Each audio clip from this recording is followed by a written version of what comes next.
kita, ruang diskusi santai yang membahas isu-isu penting di sekitar kita. Betul, dan pada video kali ini kita akan membahas topik yang cukup kompleks, yaitu tentang lahan gambut dan juga tanaman kelapa sawit, antara kebutuhan ekonomi dan tantangan lingkungan. Nah, benar kali Fit. Kalau kita lihat di Indonesia nih, kenapa sih perkebunan sawit banyak sekali berkembang di lahan gambut? Menurut kamu gimana, Fit? Kalau menurut aku ya, kan Indonesia itu memiliki sekitar 13 sampai 14 juta hektar ini ya, lahan gambut. Nah, dan sebagian besar itu berada di Sumatera, Kalimantan dan juga Papua. Nah, karena ketersediaan lahan mineral yang semakin terbatas, ekspansi perkebunan apalagi termasuk tanaman kelapa sawit ini itu akhirnya bergeser ke tanah gambut. Oh begitu ya Fit. Jadi ini lebih ke faktor ketersediaan lahan yang ada di suatu wilayah ya. Jadi bukan hanya soal wajib ditanam di lahan gambut, tapi soal ketersediaan lahan yang sangat minim ya Fit. Apalagi ditambah secara ekonomi itu dia permukaan lahan gambut ini lebih dianggap lebih murah. Terus juga di sinilah tetap muncul tantangan besarnya itu. Bener sekali ya Fit. Jadi lahan gambut ini sebenarnya sensitif banget, bener nggak sih? Bener banget. Apalagi kan lahan gambutnya itu menyimpan sekitar 2 kali lebih banyak ini lah ya, banyak karbon dibandingkan hutan biasa.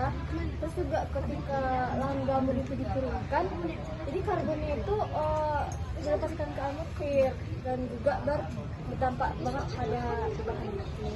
Benar sekali ya Fit. Jadi itu tantangan terbesar kita dalam isu-isu lingkungan dan juga tentang perkebunan sawit ya teman-teman. Belum lagi nih kebakaran lahan yang sering kali kita dengar ya, bener gak sih? Karhutla di Sumatera terutama di Riau, bener gak Fit? Betul banget.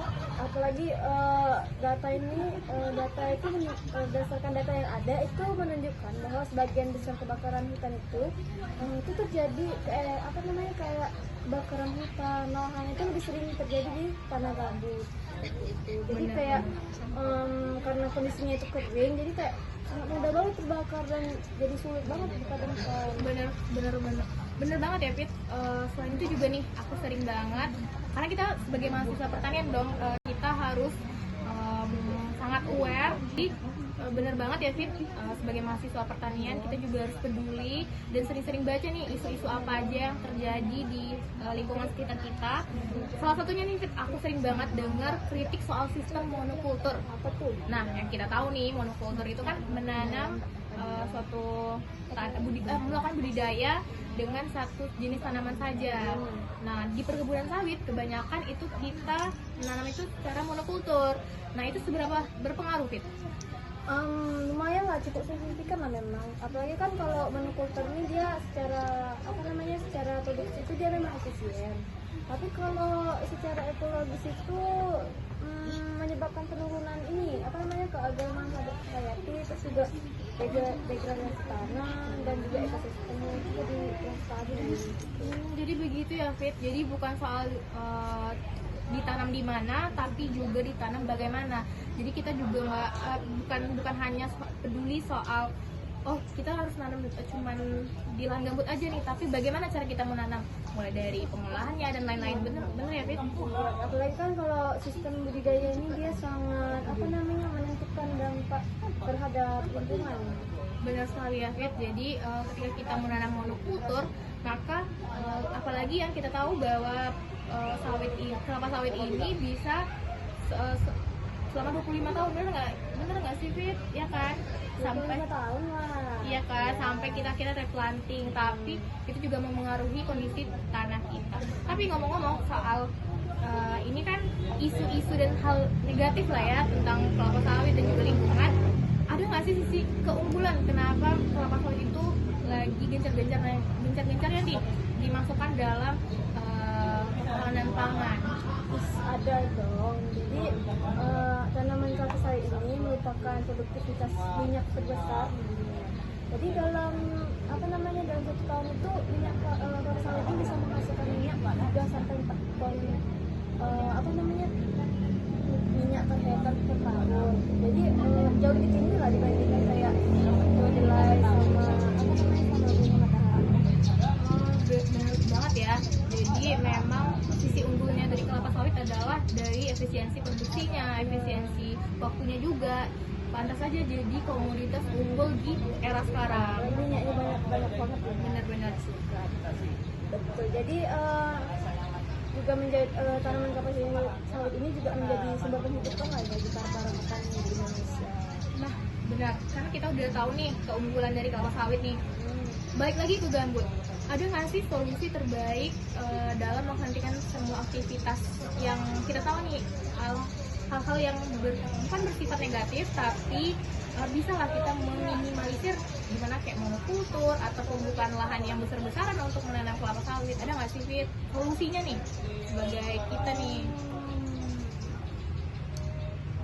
Tapi nggak sesederhana itu sih ya. Apalagi kan hari ini tuh pendekatan yang dilakukan itu adalah konservasi dan juga restorasi gambut. Nah, jadi kayak misalkannya nih melalui routing atau pembahasan kembali. Nah, penanaman vegetasi asli dan juga pengendalian tinggi di muka air tanah. Nah bener ya, jadi kalau misalkan kita udah terlanjur nanam sawit di lahan gambut gimana Fit? Ada nggak langkah selanjutnya nih? Biasanya sih dilakukan pengelolaan berkelanjutan. Jadi supaya dampaknya itu bisa diminimalkan tanpa langsung menghilangkan sumber ekonomi masyarakat. Kenapa aku ketemu? Enggak. Udah, jangan lanjut. Bilang dari sini, dari mana? Oke. Sawit. Dari Nah, Tutup aja, lanjut aja. kalau sawit yang udah terlanjur ditanam di lahan gambut gimana nih Fit menurut kamu? Biasanya itu ya dilakukan pengelolaan ini berkelanjutan. Jadi kayak supaya dampaknya itu bisa diminimalkan tanpa langsung menghilangkan sumber ekonomi masyarakat. Nah bener ya, jadi kesimpulannya ini bukan soal memilih salah satu ya teman-teman. Bukan hanya soal kita harus peduli lingkungan aja guys, tapi juga kita juga peduli dengan dengan peningkatan ekonomi di masyarakat kita, karena kita cukup terbantu akan industri sawit ya teman-teman, udah pasti banget, karena juga dia lebih efisien dalam segi produksi hasil, terus juga dalam segi penanganannya, dalam segi skala industrinya lah ya teman-teman. Iya, tapi bagaimana kita bisa menyeimbangkan antara produktivitas dan juga keberlanjutan ekonomi. Iya benar, keberlanjutan ekonomi, lingkungan tadi ya. Nah jadi gak cuman hanya kita harus meningkatkan nih produksi hasil minyaknya, enggak juga kayak gitu ya teman-teman, tapi mulai dari pemilihan lahan, sistem tanam, sampai cara pengelolaan. Iya, apalagi dan yang paling penting itu harus tetap menjaga gambut yang alami supaya tetap terlindungi ya begitu ya. Nah benar sekali, itu adalah akhir dari pembicaraan kita yang sangat hangat pada hari ini ya teman-teman, karena juga obrolan ini memberikan gambaran kita tentang isu sawit dan gambut itu tidak sederhana yang terlihat. Ya, ada aspek ekologi, terus ada juga ekonomi, sosial, pokoknya yang semuanya saling berkaitan lah. Benar, oke. Sampai di sini closing kita teman-teman. Terima kasih sudah mendengarkan. Dadah.